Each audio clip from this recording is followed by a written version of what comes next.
de parasitología. Entonces, miren, la estructura del cronograma que les comentaba ahora, pues básicamente vamos a evacuar primero la parasitología y luego la micología. El tema que vamos a hacer la introducción. La parasitología, pues es esa ciencia que se dedica al estudio del fenómeno denominado parasitismo.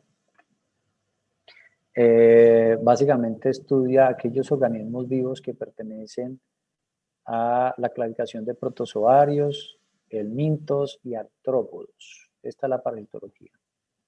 Y que básicamente pues, se relacionan con diferentes tipos de hospedadores. La parasitología es mucho más amplia, la que nosotros vamos a ver es la parasitología humana, ¿correcto? Porque pues, los parásitos, protozoarios, helmintos y artrópodos pueden tener relaciones con hospedadores del reino vegetal y el reino animal diferentes al hombre, incluyendo pues el hombre. Básicamente la etiología, la parasitología, perdón un segundo. Hola. Ahorita mismo no hay nadie.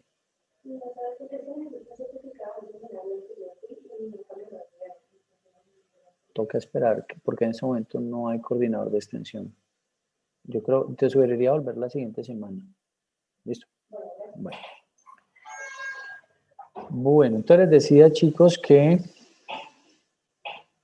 la etiología de la palabra parasitología básicamente es el estudio de aquellos organismos que comen lo que no es propiamente de ellos.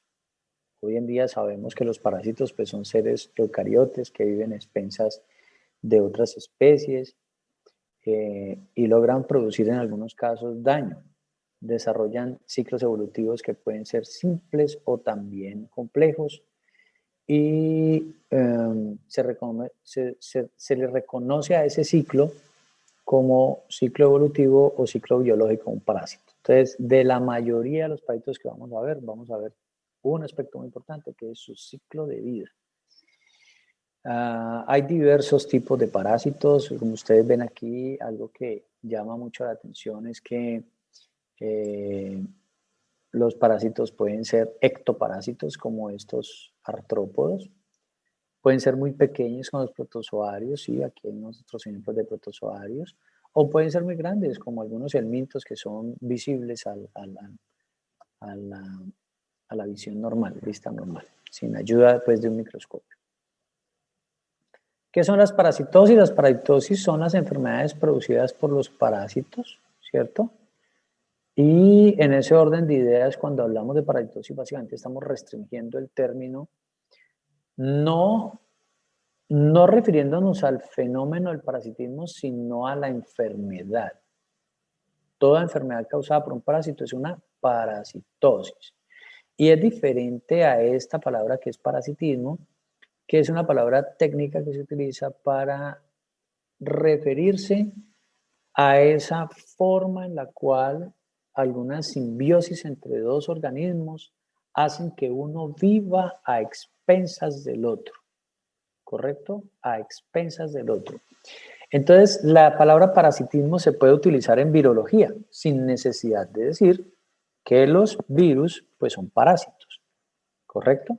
Los virus son virus, ¿sí? Pero establecen relaciones de parasitismo con sus hospederos. Denme un segundo, por favor.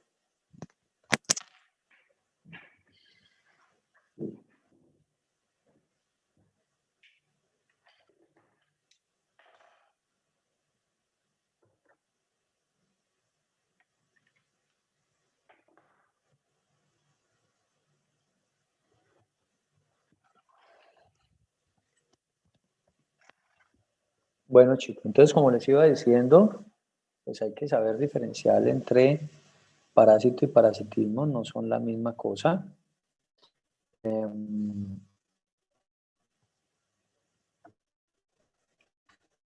Hay grados de parasitismo, hay por ejemplo parásitos que establecen relaciones de parasitismo del tipo facultativo. ¿Y eso qué quiere decir? Pues que podemos estar hablando, por ejemplo, de una amiba que normalmente se mantiene en vida libre, no necesita de otra especie para sobrevivir, pero ella puede llegar a establecer una relación de tipo parasitaria con un hospedero. Existen los parásitos obligados. Estos son parásitos que deben vivir toda la vida o al menos una fase de su ciclo vital es obligatoria en el interior o en la superficie de un huésped. Estos se dividen, los parásitos obligados se dividen en temporales y permanentes. Los parásitos obligados temporales son aquellos en los cuales una parte de su ciclo necesita de un huésped. Los permanentes son el tipo de parásitos que requieren vivir todo el tiempo a expensas de su huésped. Hay diversas formas de clasificar los parásitos desde el punto de vista morfológico, su ubicación topográfica, en órganos y sistemas, su taxonomía, etc. Entonces, morfológicamente sabemos que los que llamamos protozoos son esos parásitos que son unicelulares, ¿sí? Microscópicos, mientras que los helmintos son multicelulares, algunos de ellos visibles al ojo normal, ¿sí? Y otros de ellos son externos, artrópodos, ¿sí? Por su ubicación topográfica podemos llamarlos como endoparásitos, ¿cierto? O llamamos ectoparásitos, y entonces en el caso de los endoparásitos, es decir, que pueden ubicarse en órganos internos nuestros, el término que utilizamos para describir el proceso es infección, mientras que si un ectoparásito aumenta su población por fuera de nuestros órganos internos, a eso no le llamamos infección, sino infestación. Entonces, este es un término muy importante de aclarar, puesto que los ectoparásitos no infectan, sino que infestan. También, de acuerdo a la ubicación en órganos, podemos tener enteroparásitos, histoparásitos, hemoparásitos y ectoparásitos, dependiendo de dónde se estén ubicando. Y obviamente la clasificación clásica en reino, filum, clase, en orden, familia, género y especie. Entonces, les decía ahora en el curso de virobacterio que generalmente, así como las bacterias, en los parásitos también se utiliza la posibilidad de, perdón, la posibilidad no, se utiliza la denominación del parásito de acuerdo a su género y especie, siguiendo las mismas normas. Es decir, el género empieza por una mayúscula, la especie toda en minúscula, etc. Vamos a ver de esos repetidos ejemplos durante todo el curso. Esta es una clasificación que no es muy popular. Quiero decir con que no es muy popular que no son palabras normalmente utilizadas, ¿cierto? En el argot de la parasitología, pero que es necesario conocer. Un parásito de tipo estenoxeno es, por ejemplo, ese tipo de parásito que utiliza pocas especies animales como reservorio, ¿sí? Por ejemplo, la entamoeba histolítica usa exclusivamente al hombre, al ser humano, como reservorio. Los parásitos de tipo eurixeno son aquellos parásitos que pueden utilizar muchas especies animales como reservorio. Y el ejemplo perfecto es el Toxoplasma gondii, que es un parásito que sirve de reservorio, al que le sirven de reservorio conejos, cuyes, cerdos, gatos, etc. Entonces, básicamente lo que estamos hablando aquí es de qué tan amplio es el espectro de hospederos que tiene uno de esos parásitos. Si el espectro es muy estrecho, estamos hablando de estenoxenos, parásitos, ¿cierto?, de un espectro muy estrecho. Si el espectro es muy amplio, estamos hablando de eurixenos, que son parásitos que tienen muchos hospederos. El tipo de ciclo biológico y el tipo de huéspedes requeridos para complementarlo también se diferencian. Por ejemplo, monoxeno es aquel tipo de parásito que en su ciclo biológico tiene un solo huésped. Por ejemplo, el Enterobius vermicularis, que es un nemato que vamos a ver, básicamente utiliza un único huésped que es el hombre. Tenemos también polixenos, que son parásitos que en su ciclo biológico tienen un huésped definitivo y uno o varios intermediarios. Ahora vamos a ver qué es esto de huésped definitivo. Y tenemos también los parásitos metaxenos. Es aquel en el cual para su transmisión interviene uno de sus huéspedes, sea el definitivo o el intermediario. Entonces, estos monoxenos o polixenos pueden llegar a ser metaxenos. ¿Qué quiero decir con esto? No importa que yo tenga un único huésped o tenga varios huéspedes dentro de mi ciclo de vida, puede ser que uno de estos huéspedes, ya sea del monoxeno o del polixeno, me convierta el parásito en un metaxeno, porque resulta que, por ejemplo, el hospedero puede ser un mosquito y el mosquito participa en la transmisión de ese parásito. El mosquito pica y transmite Plasmodium falciparum o Plasmodium vivax, y entonces hace que ese monoxeno se convierta en un metaxeno, porque además de tener un solo huésped, en este caso para Plasmodium falciparum es el hombre, entonces además el mosquito funciona como vector. ¿Cómo nos podemos infestar o infectar con los parásitos? Los parásitos tienen una posibilidades muy amplias de transmisión, ¿sí? Nosotros podemos ingerir, ya sea por contaminación de aguas, ¿cierto? Con materia fecal, es tal vez el fenómeno más común. Los podemos ingerir también en algunos alimentos contaminados con aguas que a su vez están contaminadas con materia fecal. El parásito puede llegar a ser introducido, ¿cierto? Mecánicamente en nosotros, por comer tierra, inhalación, contacto con otras personas, penetración de la piel, bueno, incluso con algunas inyecciones. Hay parásitos en los que se ha comprobado que la transmisión, por ejemplo, se dio por una transfusión sanguínea, ¿sí? Un ejemplo de ello son los mismos Plasmodium, ¿cierto? Tanto vivas como falciparum, que son los más comunes. Bueno, la asociación biológica básicamente es un término que tal vez estaremos usando en algunas ocasiones para describir cómo es la dependencia de una especie con la otra. Entonces ya sabemos que los parásitos son especies que establecen simbiosis, ¿cierto? Microorganismos que establecen simbiosis de tipo parasitismo con un huésped. Ahora, ¿qué tan dependiente es esa relación? Entonces se dice que la asociación biológica es homoespecífica cuando los dos organismos dependen de una misma especie, es decir, el parásito siempre infecta a la misma especie y siempre parasita a la misma especie. La asociación es heteroespecífica cuando hay, por ejemplo, dependencia de especies que pueden ser diferentes. Entonces, este es un término muy parecido al de estenoxenos y eurixenos, porque básicamente lo que nos está diciendo es que la relación biológica puede ser muy específica o muy amplia. Esa asociación biológica es homoespecífica, ¿cierto? O heteroespecífica, dependiendo de si puede parasitar una o varias especies. Bueno, muy bien.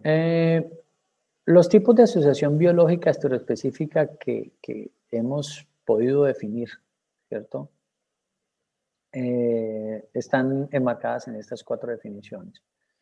Entonces, esa relación de parasitismo que nosotros acabamos de definir tiene una definición muy específica y la vamos a comparar con las otras asociaciones biológicas. Está el comensalismo, por ejemplo, cuando el beneficio es unilateral, ¿cierto? De uno solo de los miembros. Allí hay una relación de comensalismo. En el mutualismo hay un beneficio mutuo.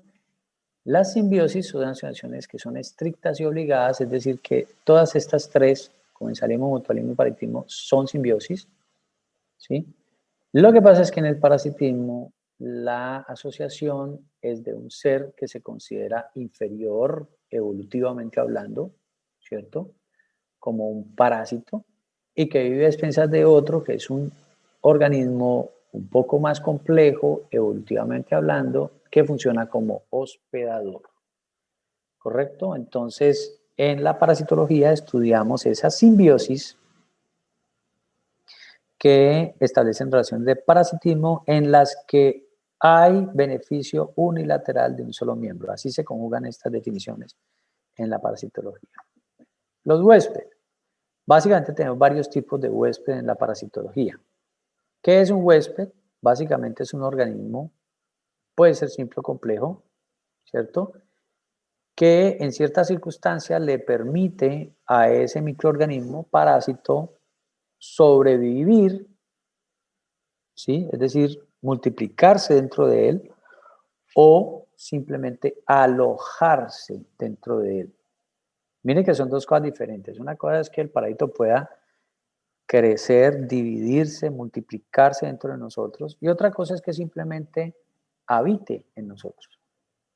Entonces, en ese orden de idea, tenemos varios tipos de huésped. Está el huésped accidental. Ustedes van a ver que en muchas ocasiones yo les voy a decir que, por ejemplo, el hombre es un huésped en algunas enfermedades, es un huésped accidental en términos de que se atravesó en el ciclo de vida del parásito, pero normalmente no debería, ¿cierto? Ese parásito infectar a ese huésped. Existe la definición de huésped definitivo. Este es muy importante para nosotros porque en muchas ocasiones vamos a ver que algunos parásitos se reproducen de forma definitiva en su vector. ¿A qué obedece el término definitivo? A entender que el parásito se reproduce sexualmente en el huésped definitivo. Un ejemplo muy claro de ello es el ciclo de vida de los Plasmodium. El ciclo de vida del Plasmodium inicia cuando el vector, el mosquito anófeles, pica a un ser humano infectado que tiene gametos circulando en su sangre. Entonces toma los gametos, estos gametos se fusionan en el intestino del mosquito y producen esporozoitos al final. Esa es una reproducción sexual. ¿Y sucedió dónde? Sucedió en el mosquito. El mosquito nos inyecta de nuevo, en una nueva picadura, inyecta esporozoitos y estos se reproducen de forma asexual en el ser humano. De tal manera que en esta definición, ¿quién es el hospedero definitivo? ¿Quién me dice?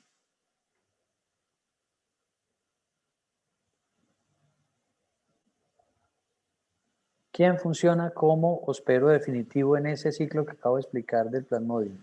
¿El mosquito? El mosquito. Entonces, para nosotros es una idea que nos cambia los paradigmas. ¿Por qué razón? Porque solemos pensar que los mosquitos son un intermediario y que el definitivo es el hombre. Y no, en la definición parasitológica es al revés. ¿Cuál es el huésped definitivo? Aquel que le sirve al parásito para hacer su reproducción sexual. De tal manera que el intermediario es ese huésped que le sirve al parásito solo para su reproducción asexual. Hay un tipo de definición de huésped que es el huésped paraténico. Y es muy importante entenderlo también porque muchas parasitosis de las que vamos a ver, en muchas de ellas nosotros funcionamos con un huésped paraténico. Y ese huésped paraténico es ese que resulta infectado, el parásito vive en él, pero el ciclo de vida se interrumpe. Es decir, no hay una producción posterior a esa infección, es decir, que se vaya a infectar otro vector o que exista un desarrollo hasta adulto y depositamos en ese los huevos, etc. En muchos casos vamos a ver cómo algunos de nuestros parásitos, perdón, voy a expresarlo mejor, para algunos de nuestros parásitos nosotros somos un huésped paraténico. Los vectores son otros organismos importantes, por definición son organismos de tipo artrópodo que transportan, ¿cierto? Ellos logran transportar, perdón un segundito que no me aparece la opción aquí de, ok, no me aparece la opción de señalar, pero bueno, ¿ustedes ven la manito cuando yo la muevo? Sí, profe. Entonces, básicamente les decía que los vectores se definen como organismos de tipo artrópodo que transportan agentes de una fuente infectante hasta otra susceptible. Los vectores son generalmente bichos, los conocemos como bichos, es un término muy popular entre los microbiólogos, es un bicho, ¿cierto? Que sencillamente puede transportar a un microorganismo o puede incluso permitirle reproducirse dentro de él, y ahí está la definición. Ahí está la definición. Mire, hay tipos de vectores. Hay vectores biológicos y hay vectores mecánicos. El vector biológico es ese que transporta al parásito, pero le permite al mismo tiempo al parásito completar algunas de sus fases de ciclo de vida dentro de él. El vector mecánico es ese vector no esencial que simplemente le sirve al parásito para moverse de un lugar a otro, pero no se reproduce dentro de este bicho, no se reproduce dentro del mosquito. El ejemplo perfecto para ello es la mosca, ¿cierto? Que transporta microorganismos, pero los microorganismos no se reproducen en ella, simplemente la usan como, hagan de cuenta, como un avión, ¿sí? Se montan en ella y viajan a otra parte de los microorganismos. En ese orden de ideas, pues los parásitos tienen varios mecanismos de transmisión. Ya veíamos por allá una diapositiva anterior de cómo nos contagiamos nosotros de algunos de los parásitos. Esta es otra forma de decirlo, pero ya un poco más profesional. Les llamamos mecanismos de transmisión, y entonces existe el mecanismo de transmisión vectorial cuando es un vector, ¿sí? Un insecto, generalmente son insectos los que facilitan la transmisión del parásito. Otro mecanismo de transmisión no tan popular, porque hoy en día hay muchas estrategias para asegurar que en las transfusiones no se transfundan, valga el relleno, parásitos, pero puede suceder. Otra que puede suceder es el trasplante de órganos. Como vamos a ver, muchos parásitos generan diversas formas en muchos órganos. Hay en pulmón, en sistema nervioso central, en hígado, en vaso, etcétera. Entonces, cuando hay trasplante de alguno de esos órganos, pues básicamente si el donante estaba infectado, pues el parásito va ahí. No obstante, también es una posibilidad muy, muy mínima, pues porque hay una serie de metodologías de laboratorio hoy en día que nos permiten detectar si esa persona tiene o no estos parásitos para evitar transferírselos al receptor. El carnivorismo también es una forma, ¿cierto?, de transmisión.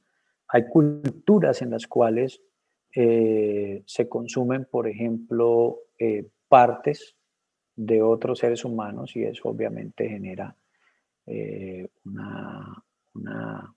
un mecanismo de transmisión. Pero además de eso, pues nosotros consumiendo carne de otros animales, ¿correcto? Entonces, en muchas ocasiones vamos a ver, en el caso de las tenias, es muy específico su asociación con ganado vacuno también, ¿cierto? O con cerdos, el consumo de carne de cerdo, algunas de esas parasitosis. El mecanismo más común de algún tipo de contaminación en la parasitología generalmente es la contaminación orofecal. ¿Qué significa eso?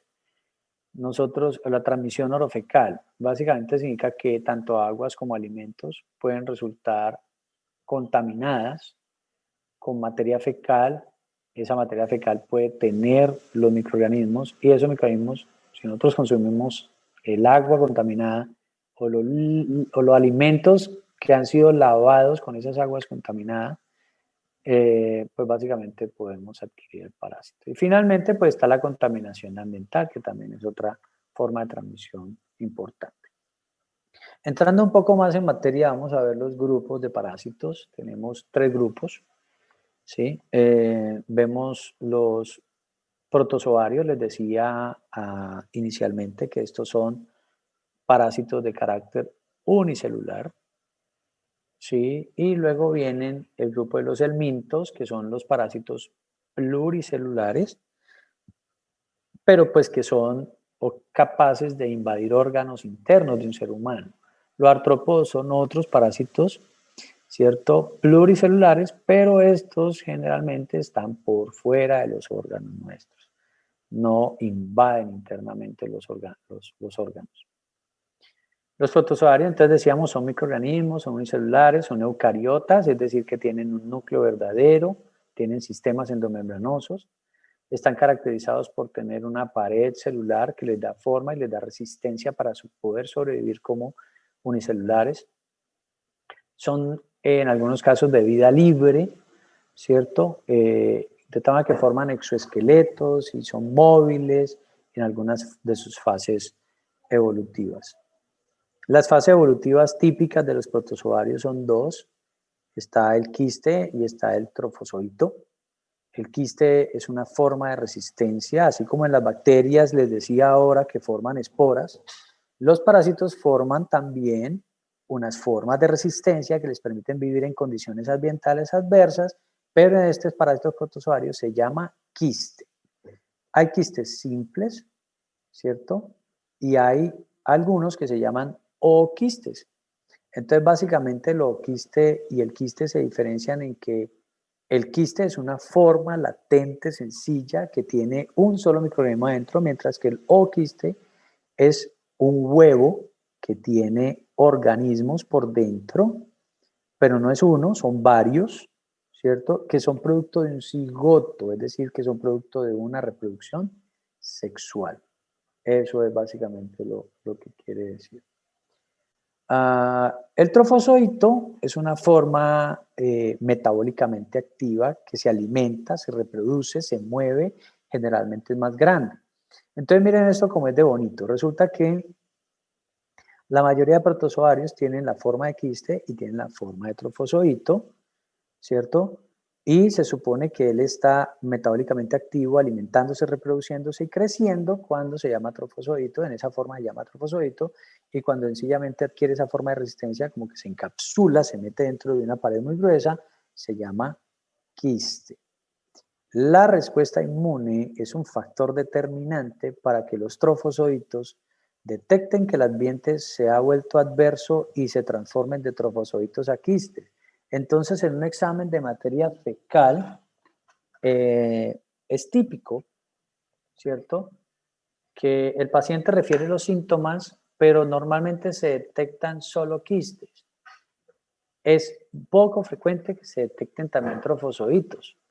Esto requiere que la consulta se haga muy tempranamente, que el examen de materia fecal se haga también muy rápidamente, porque los trofozoitos son formas muy, muy débiles, es decir, se dañan fácilmente. Entonces, el trofozoito básicamente produce estas formas de resistencia a los quistes, que son los que sobreviven en muchas condiciones, y por eso podemos encontrar en muchos casos exámenes de materia fecal en los que nos indican que hay quistes de ciertas amibas, de ciertos protozoarios, y entonces en ese orden de ideas lo que ustedes deben entender es que ese paciente, si tiene quistes, es porque hay trofozoitos produciéndolos, y entonces el paciente está infectado, no importa cuál de las dos tenga. Los helmintos son, por Profe, definición, sí, dime. ¿y si la respuesta inmune del paciente es muy débil, es posible encontrar únicamente los trofozoitos? Siempre vamos a encontrar quistes y la pregunta debería ser entonces si es posible encontrar una mezcla de trofozoitos con quistes o solo quistes. ¿A qué me refiero con esto? Para contextualizar un poco lo que me has preguntado, no es posible encontrar solo trofozoitos. Lo que es posible es encontrar trofozoitos más quistes o quistes solos, ¿correcto? ¿Por qué? Porque el parásito constantemente está produciendo formas de resistencia, los que llamamos quistes. Ahí la pregunta es, ¿qué permite que los trofozoitos sobrevivan más tiempo? Por un lado, pues digamos que si el sistema inmune no funciona a tiempo o está debilitado, sí puede ser un factor que permita que existan más trofozoitos y que sean más fáciles de ver. Eso exactamente puede ser un factor. Pero si el paciente toma una medicación y esa medicación es efectiva, entonces sencillamente los trofozoitos tenderán a desaparecer e incluso los quistes también pueden tender a desaparecer. ¿Sí me hago entender? Entonces no es posible encontrar solo trofozoitos. Puedes encontrar dos situaciones, trofozoitos más quistes o solo quistes. Y si la respuesta inmune está debilitada, es posible que el parásito tenga una mayor actividad y se reproduzca mucho más rápido, eso sí es cierto. Bueno, Profe, una pregunta. ¿Sí? ¿Acá? Sí. ¿Los quistes cuánto tiempo pueden estar en el cuerpo? Eso ¿O depende de son, digamos, las de por vida? diferentes O sea, se especies, infecta a la pero, persona. perdón, No, que si perdón. duraban toda la vida en el cuerpo de la persona. Por eso te digo, depende del microorganismo. Porque, por ejemplo, hay unos quistes que vamos a ver que forman algunas de las tenias, ¿sí? El quiste, por ejemplo, que se produce de tenia saginata en sistema biocentral, que lo llamamos cisticerco, ese se queda ahí toda la vida. El Toxoplasma gondii. Toxoplasma gondii produce un tipo de quiste que se llama bradizoito, que se aloja en todos aquellos órganos donde el sistema inmune no llega fácilmente. Y cuando ese sistema inmune se debilita, ellos se reactivan, es decir, queda toda la vida. Pero hay quistes, por ejemplo, de los protozoarios que se ubican a nivel intestinal, que esos son eliminados, ¿sí? No se quedan con nosotros toda la vida. Hay un cesto que produce un quiste que se llama quiste hidatídico, o también las amibas pueden llegar a salirse del tracto gastrointestinal y producir el quiste amediano en hígado, o quiste, sí, el quiste hepático amediano. Entonces, ¿eso qué es lo que nos está diciendo? Que los quistes, dependiendo de su localización, pueden durar toda la vida o pueden ser eliminados fácilmente. Profe, una pregunta. Cuando una mujer tiene ovario poliquístico, o sea, que tiene quistes, ¿eso a qué ser? ¿Es por una infección o porque no sé No, el si ovario de qué pueden ser? poliquístico es otra cosa supremamente diferente. En este caso, básicamente los quistes son tumores, pero no quiero alarmarlos. La palabra tumor básicamente me está indicando un tumor benigno, ¿sí? Los tumores, por definición, un tumor es de carácter benigno. Y digamos que esto es más del área de la patología y la histología. Por definición, los tumores no son cáncer, son simplemente crecimientos de tejido un poco acelerado, pero que no invade y no daña su alrededor. Cuando un tumor se vuelve maligno, es decir, cuando ya se puede llamar cáncer. ¿Cuándo se puede llamar cáncer a un tumor? Cuando éste invade, cuando rompe sus límites, cuando daña el tejido circundante.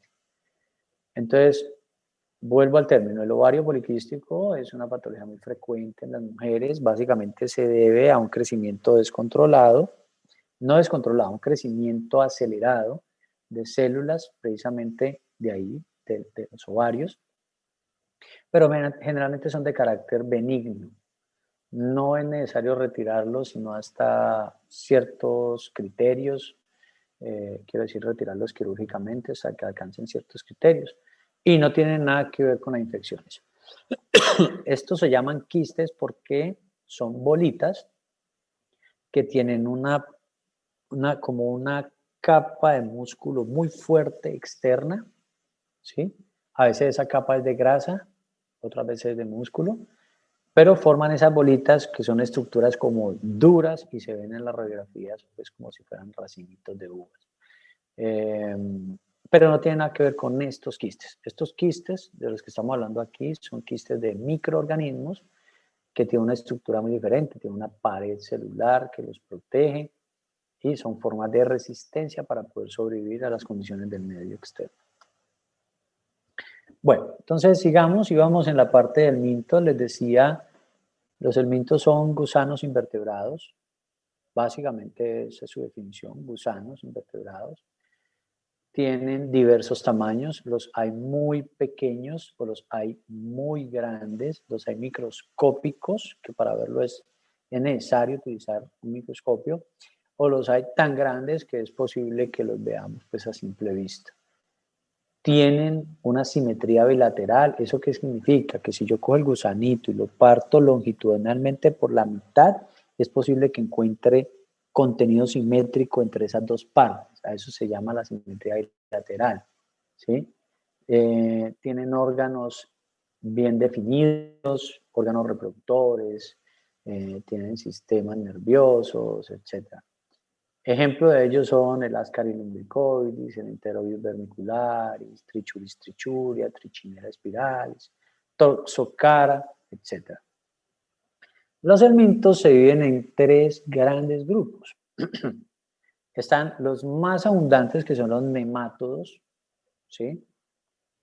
Estos son los gusanos planos, redondos,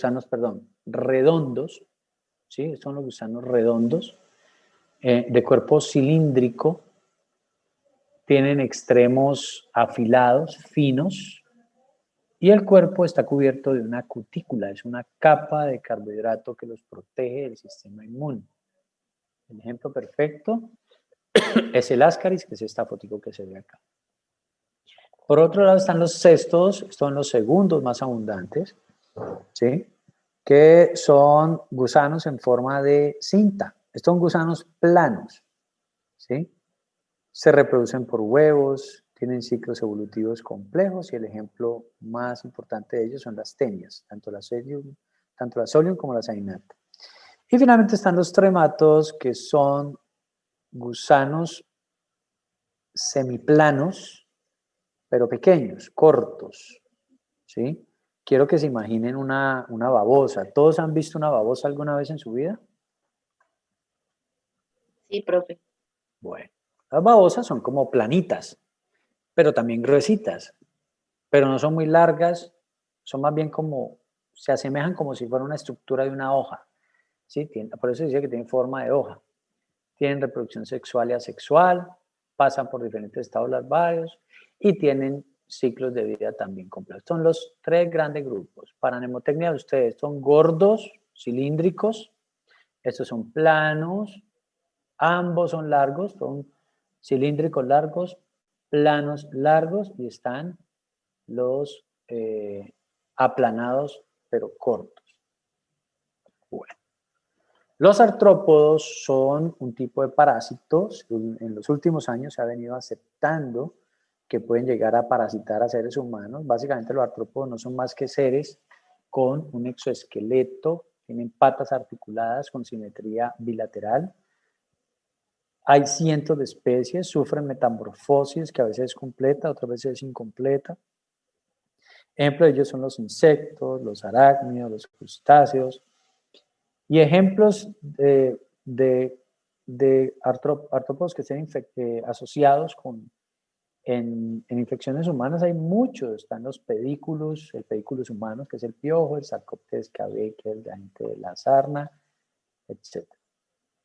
Entrando un poco en materia en los protozoarios, básicamente los protozoarios, que son los unicelulares microscópicos, tienen, digamos, una importancia relevante en términos de que contribuyen a la fertilidad del suelo. Ellos descomponen la materia orgánica, funcionan en el control natural, pues, de poblaciones microbianas. También ayudan a controlar, digamos,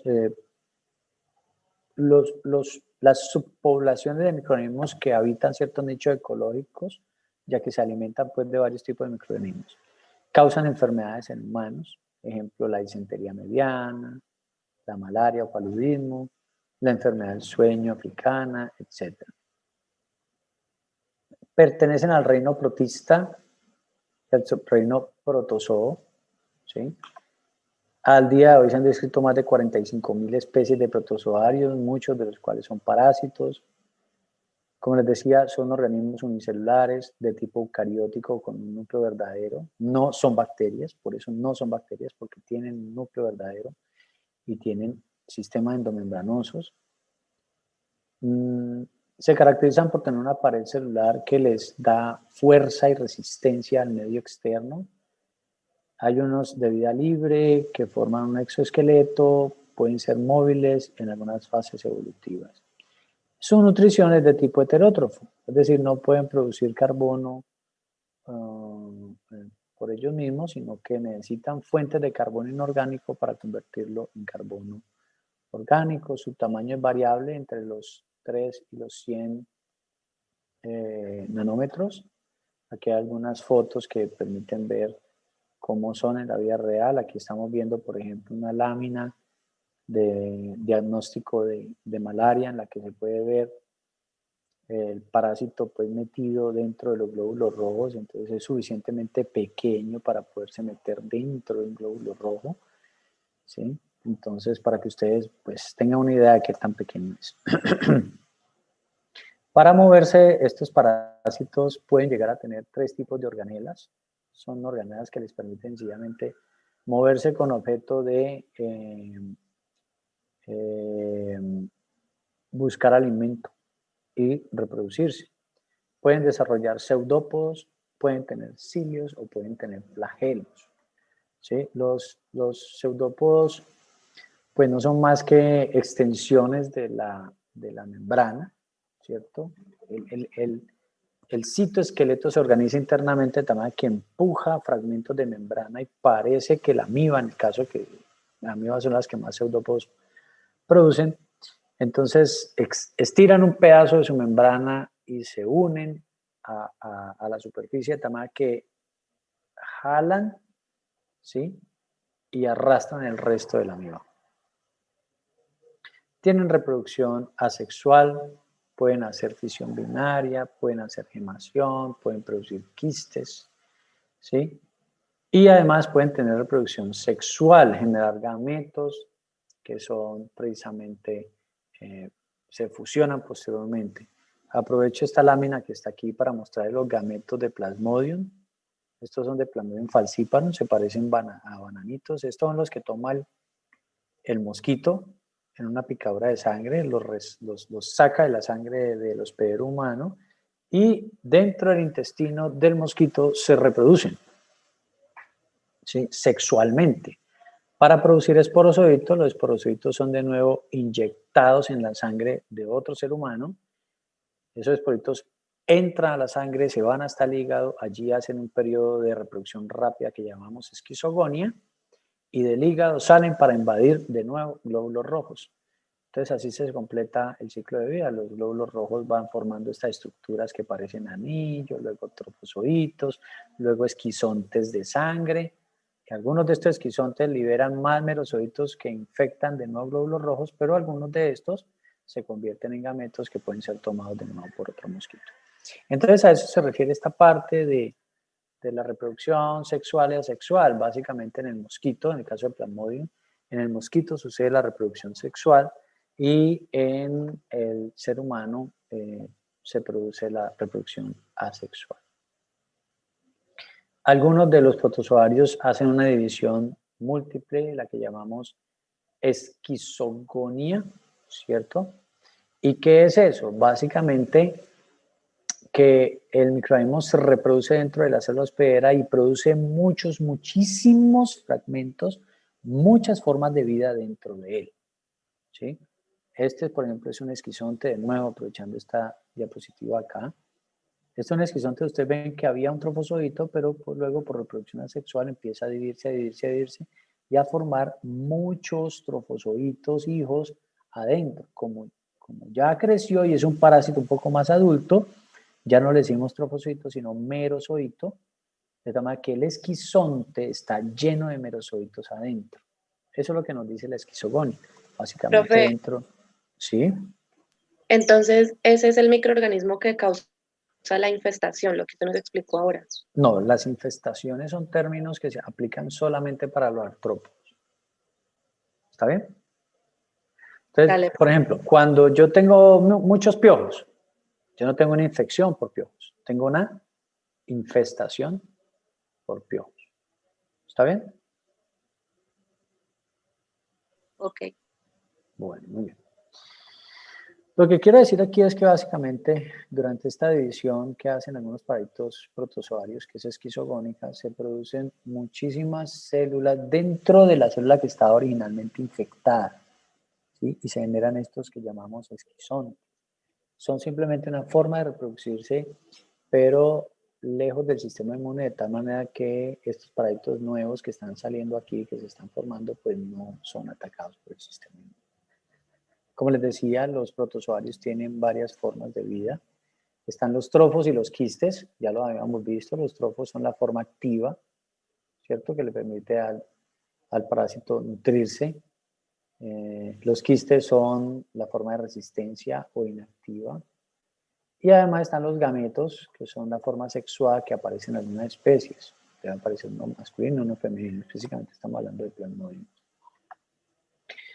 Entonces, de acuerdo a su método de locomoción, su morfología, pues se han agrupado los diferentes protozooarios. Están el grupo de las amibas, ¿cierto? Sacordina, se le llama a ese también. Los ciliados o ciliófora, los flagelados mastigófora, los esporozoitos apicomplexos y los microsporidios, que son la familia de los microsporidia. ¿Sí? Son simplemente de acuerdo a su morfología y su método de locomoción. Veamos un poco de los sarcodinos. Los sarcodinos, que son las amibas, pues básicamente se mueven por pseudópodos, ¿cierto? Como les decía, miren, este es un pseudópodo aquí. Lo que hace la amiba es utilizar unas proteínas parecidas a la miosina y lactina, las acomodan de tal manera que así como en el músculo esa proteína, la conjugación de las dos proteínas puede producir una locomoción, una generación de fuerza, aquí también lo hace. Entonces se empuja ese citoplasma hacia un lado. Si nos imaginamos que la bacteria se está moviendo de aquí hacia la parte de abajo de la diapositiva, básicamente lo que hacemos es que el pseudópodo se mueva hacia este lado, el pseudópodo se va a unir bien aquí a esta parte y contrae la miosina y lactina de tal manera que se mueve el resto de la amiba. Esto lo hacen las amibas, que son la especie sarcodina. Aquí hay una fotografía donde se ve el movimiento por pseudópodos, ¿cierto? En este caso, la amiba lo que está tratando es de conseguir alimento y entonces miren ustedes cómo se acerca a esta estructura biológica y básicamente la rodea. Los ciliados, o el filum ciliófora, son aquellos que poseen cilios. Miren que los cilios son como pelos que están sobre toda la superficie. Son pequeños, no es una única extensión, son muchísimas extensiones. Parecen pelitos. Poseen generalmente una boca que la llamamos citostoma, ¿sí? Y poseen un macronúcleo y un micronúcleo. Esto es una cosa muy interesante de los protozoarios del ciliófora, porque como vamos a ver cuando veamos ya específicamente, tienen un micronúcleo, un macronúcleo. El macronúcleo es vegetativo y el micronúcleo es reproductor. Tiene unas funciones diferentes ese material genético. ¿Por qué se separa de esa manera en este tipo de organismos? No lo sabemos. Bueno, la fisión binaria, que es el mecanismo por el cual ellos se reproducen, que es asexual, básicamente es de carácter horizontal, entonces se divide de esta manera, ¿cierto? Partiéndose de esta manera el parásito.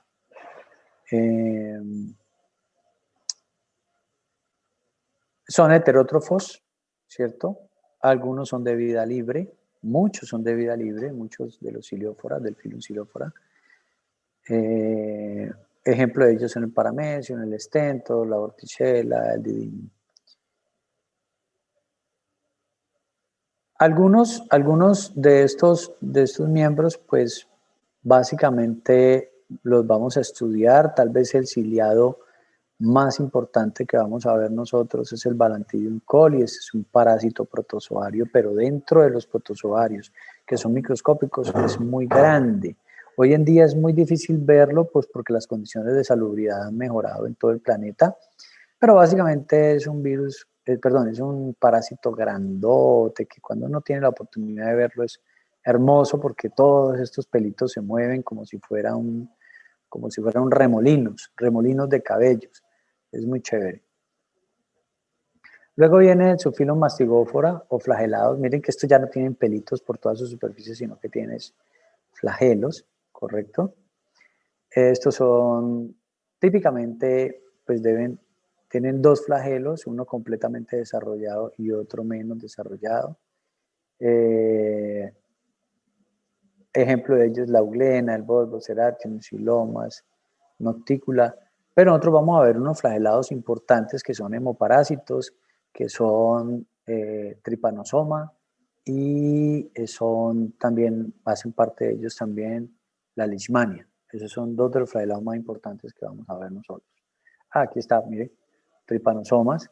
Los tripanosomas son parásitos que cuando están en la sangre humana adquieren una forma que se llama tripomastigote, que tiene un flagelo que empieza en la cabeza y va como un flagelo axial.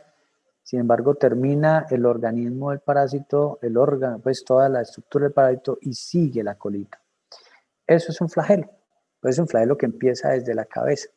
Esa es la forma que adquiere cuando está en sangre el tripomastigote. Cuando está en cultivo, forma una cosa que se llama promastigote, que es básicamente colocar el flagelo en la última parte, ¿sí? En la última parte del parásito. Luego está el filón apicomplexa. Los apicomplexas son parásitos intracelulares. No tienen órganos de locomoción. Se definen así como apicomplexa porque tiene una estructura compleja a nivel apical. En el extremo superior tiene una estructura, ¿cierto? Un anillo polar, un conoide, rotrías, etcétera, que lo que hacen es, digamos que facilitarle el tema de la nutrición y el movimiento al parásito, pero el parásito no tiene estructura especializada de movimiento, no tiene un flagelo, no tiene cilios, nada de eso. Tienen fases de reproducción sexual y asexual, por lo cual pueden tener tanto trofos como gametos o cigotos. Ejemplo de ello pues son Plasmodium, Isospora, Toxoplasma. Esos son ejemplos.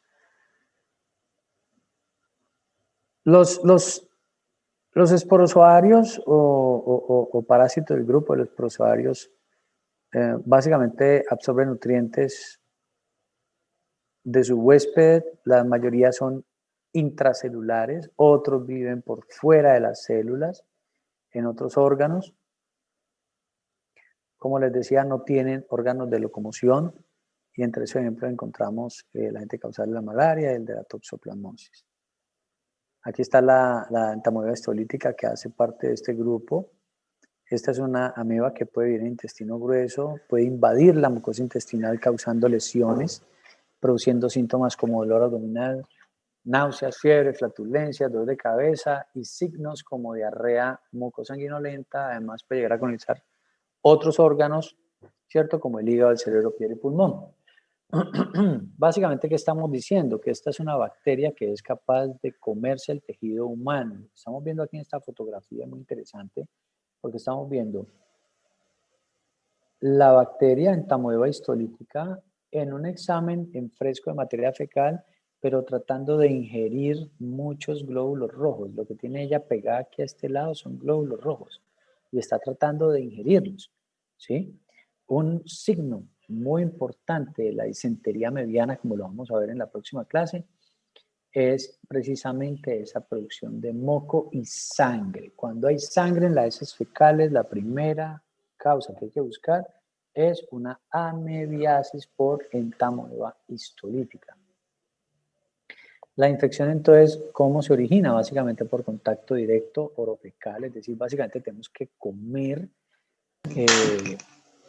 aguas o alimentos contaminados con heces fecales, de tal manera que ahí están las amebas.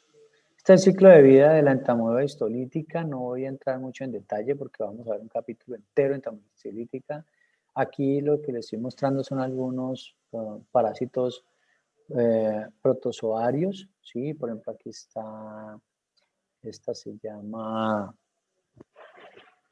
ay, se me olvidó en este instante el nombre. Bueno, aquí hay algunos quistes de amibas, si ven esas paredes son grandes. Esta es la tricomonas, perdón, tricomonas, ¿sí? Vaginalis, ahí está. Estos son otros, son unos huevos, son formas de huevos de algunos helmintos. Vamos a ver entonces helmintos, el grupo de helmintos son gusanos, ya dijimos invertebrados, de cuerpo alargado, con asimetría bilateral, órganos definidos, no tienen extremidades. Como parásitos requieren de un huésped durante su ciclo de vida. La mayoría son hermafroditas, esta es una cualidad muy importante, es decir, que tienen ambos órganos reproductores, tanto los masculinos como los femeninos, y son bisexuales, lo que significa que puede aparearse con gusanos que sean masculinos o femeninos, no tienen ninguna restricción a ese respecto. Estos son gusanos que pueden llegar a parasitar todo tipo de vertebrados y de mamíferos, ganado, perro, gato, etc. Y parasitan sobre todo en órganos internos. Estamos hablando de hígado, intestino, estómago, pulmones. Por ello hacen parte del grupo de los endoparásitos, es decir, que parasitan órganos internos. Aquellos digamos, organismos capaces de parasitar por fuera, por la parte exterior de nuestro organismo, se les denomina ectoparásitos. En eso están la mosca, la garrapata, los piojos, etc. Los helmintos se dividen en dos grandes grupos. Están los platelmintos, que son los planos, y están los nematelmintos, que son los redondos. Los helmintos redondos son los nemátodos, así los llamamos. Los helmintos aplanados o platelmintos son dos grupos, tremátodos y cestos. Los platelmintos entonces son gusanos de un cuerpo plano, con simetría también bilateral, es decir, los podemos cortar por la mitad y van a tener órganos al lado y lado que son simétricos. No cuentan con un aparato digestivo, no tienen ano, ya que el tubo digestivo funciona como una cavidad gastrovascular, es decir, que lleva a cabo todas las funciones digestivas y nutrientes, así como las sanguíneas. Suelen habitar ambientes fluviales, marinos, terrestres y terrestres que sean húmedos. Es decir, este tipo de parásito plano necesita de agua. Los tremátodos son gusanos planos también, tienen forma de hoja, no son tan largos, ¿cierto? No tienen segmentaciones, existen machos y hembras, la hembra generalmente un poco más grande y delgada, y penetra al hombre a través de la piel. Los tremátodos tienen esa característica, chicos, y es que aquí en esta parte tienen una serie de aditamentos que hacen que ellos puedan penetrar la piel de un ser humano. En este caso, esta es la fasciola hepática. Haga de cuenta que una babosa muy chiquita está entrando a nuestro organismo. Es básicamente así como funciona. Los tremátodos, no voy a gastarme pues aquí en explicar muy en detalle cómo es el ciclo de vida de algunos tremátodos, simplemente para que ustedes lo comprendan. Los tremátodos tienen ciclos de vida complejos que involucran pues contaminación fecal de algunas aguas. En esas aguas tienen que existir algunos vegetales específicos o algunos caracoles específicos en los que se produce una reproducción del parásito. El parásito produce algunas larvas que son las que finalmente infectan al ser humano y este vuelve a infectar órganos como hígado, intestino y bueno, así se completa el ciclo. ¿Qué quiere decir con esto? Los tremátodos característicamente tienen ciclos de vida muy complejos. Los céstodos son aplanados, como todos los platelmintos, pero son segmentados. No sé si logran ver aquí en esta fotografía que tienen segmentos, ¿sí? Esos son los cestos. Son de tamaños variables, de hecho ellos pueden alargarse tanto, por ejemplo las tenias pueden llegar a alcanzar hasta 10, 12 metros de longitud y estar así, en ese tamaño dentro de un ser humano. Su cuerpo se divide en un excólex, ¿cierto? Que es la parte más superior, luego un cuello, el estróbilo y producen muchos fragmentos que son precisamente los estróbilos. ¿Sí? Son segmenticos, es el nombre técnico de los segmenticos. Los ciclos vitales son complejos también, incluyen uno o más hospederos intermediarios que pueden estar entre ellos insectos, moluscos, otros mamíferos, etc. Aquí hay una fotografía donde se ven el escoles, que es la cabeza, el cuello, el estróbilo, que es todo lo segmentado, pero pues cada segmento tiene el nombre de proglótido. Entonces, por ejemplo, ahorita cuando ya empecemos a ver estos parásitos un poco más en detalle cada uno, vamos a encontrar que un criterio diagnóstico es encontrar estos segmentos en materia fecal y se ven a simple vista. De nuevo, los ciclos biológicos son complejos, involucran varios hospederos, varios estadios y los vamos a ver muy, muy detalladamente. Las tenias son ejemplos de cestos muy famosos. Sí, los vamos a ver de nuevo muy detalladamente. Solamente quiero que vean esta fotografía. Aquí se ve una tenia en la que se ven muchos proglótidos. ¿Sí? Luego están los nematodos. Los nematodos son el otro tipo de helminto que vamos a ver. Estos son los gusanos redondos. Están cubiertos de una cutícula, no tienen segmentaciones, ciclos vitales un poco más sencillos, algunas veces directos, involucra la transmisión de humano a humano, por eso son directos. El ejemplo específico de este tipo de parásito es el Ascaris lumbricoide. Aquí se ve un adulto, aquí se ve un huevo, está una foto microscópica, está una foto macroscópica en la que a simple vista se ve pues el parásito, el gusano.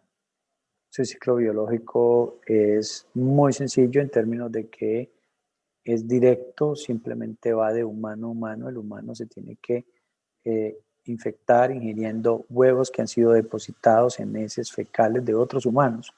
No hay otros parásitos. Y bueno, hay una serie de criterios muy importantes a la hora del diagnóstico, el tratamiento y la prevención. Entonces, como para recordar, aquí están los helmintos, que son parásitos pluricelulares. Tenemos el grupo de los nemátodos, que son los redondos, de cuerpo cilíndrico. Están Ascaris, Trichuria, Enterobius, Toxocara, Trichinella aquí. Luego están los platelmintos, que son gusanos planos. Entre esos están los céstodos, que son los más abundantes, los nematodos. Luego vienen los céstodos, que son gusanos planos, pero segmentados, parecen cintas largas. De entre ellos, más importantes están las tenias, el Diphyllobotrium, Hymenoplepis y Echinococcus. Y finalmente están los tremátodos, que son gusanos planos también, pero cortos. Ya no forman extremos segmentados, sino que son muy cortos. Entre esos es importante la fasciola hepática, el Paragonimus mexicanos. Para finalizar, veamos algo de artrópodos. Los artrópodos entonces son invertebrados, ¿cierto? De cuerpo segmentado, con exoesqueleto, simetría bilateral también, y apéndices, que son precisamente esas partes articuladas. Tiene un aparato digestivo completo, un sistema nervioso, un sistema respiratorio, un sistema circulatorio y un sistema excretorio.